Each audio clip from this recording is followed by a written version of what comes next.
Hello and welcome guys, स्वागत है आपका हमारे चैनल इंडिया स्विफ्टी में। आज हम सीखेंगे 11वीं का चैप्टर 4, जिसमें आप दैनिक पंजी सीखेंगे।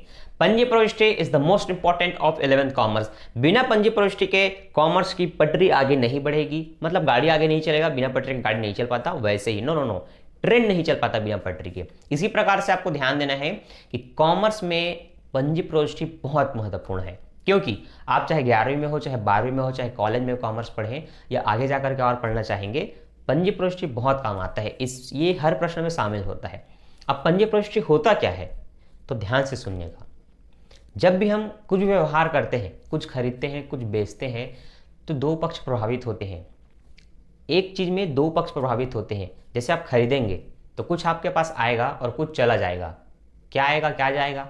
जैसे कि आपने एक फर्नीचर खरीदा तो फर्नीचर आपके पास आ गया, लेकिन क्या फर्नीचर उठ के आपके पास आया? कुछ तो बदले में आपने दिया होगा तब फर्नीचर आया। तो आपने पैसा दिया।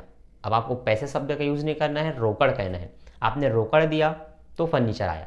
तो देखिए, काम तो एक हुआ था, लेकिन अब दो मदे हो गई, प्रविष्टि दो हो गया। एक फर्नीचर आया और एक रोकड़ चला गया। तो पंजी प्रविष्टि में यह ध्यान देना है कि क्या आ रहा है और क्या जा रहा है। जो आएगा उसको विकलन और जो जाएगा उसको समाकलन। तो फर्नीचर आ रहा है, फर्नीचर खाता विकलन। रोकड़ जा रहा है, रोकड़ खाते से, रोकड़ खाता समाकलन। तो फर्नीचर खाता विकलन, रोकड़ खाते से। क्लियर है? दूसरा देखिए, रमेश को 10,000 रुपए दिया। किसको दिया? रमेश को। किसके पास गया? जिसको मिला उसको विकलन।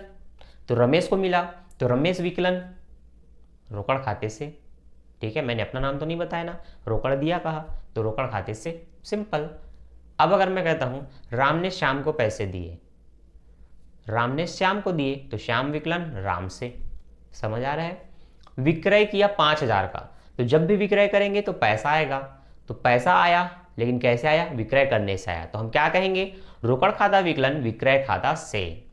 व्यापार जब भी आरंभ होगा पूंजी से होगा। किससे होगा? पूंजी से। हम अपनी पैसे को इकट्ठे करके रखते हैं कुछ काम करने के लिए, तो वो इकट्ठा पैसा पूंजी कहलाता है, जिसे इंग्लिश में आप कैपिटल कहेंगे।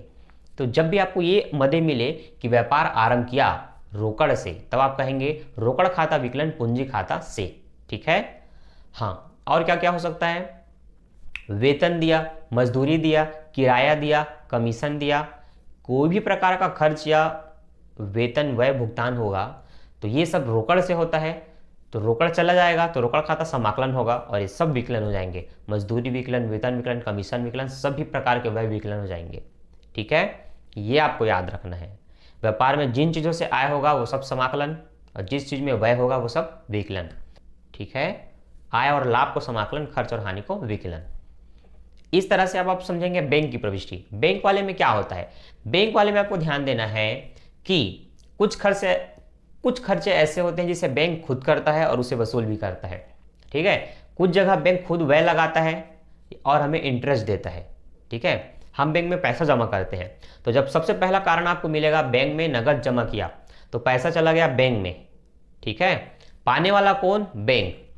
तो अगली जो प्रविष्टि होती है वो इस पे आधारित है कि पाने वाले को विकलन और देने वाले को समाकलन।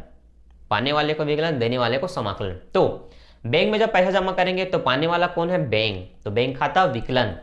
अब देने वाले का नाम बताया क्या कि राम ने बैंक में जमा किया? श्याम ने नहीं बताया, सिर्फ रोकड़ जमा किया तो रोकड़ खाते से। नगद जमा किया मतलब रोकड़ खाते से। क्लियर है? ग्राहक ने सीधे बैंक में जमा किए तो बैंक खाता विकलन ग्राहक से।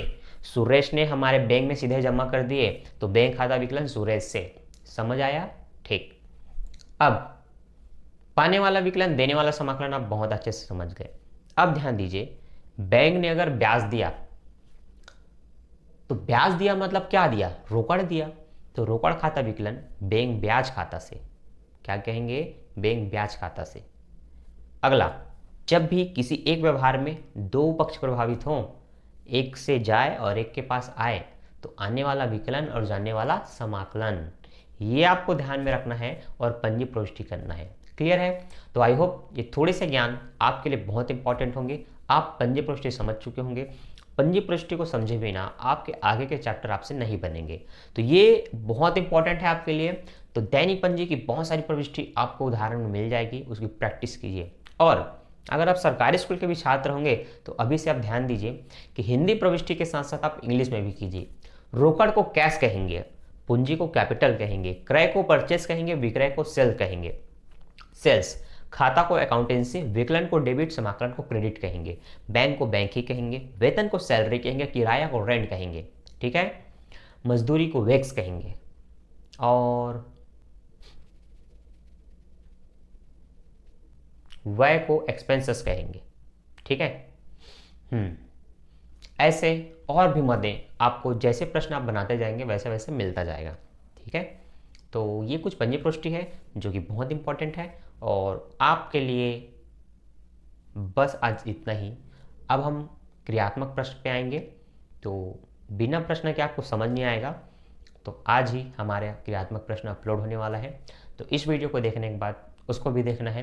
तो अगर आप पहली बार चैनल पे आए हैं और आपने चैनल को सब्सक्राइब नहीं किया और बेल नोटिफिकेशन ऑन नहीं किया है तो चैनल को सब्सक्राइब कीजिए, बेल नोटिफिकेशन ऑन कीजिए। मैं मिलता हूँ नेक्स्ट वीडियो में, तब तक के लिए बाय।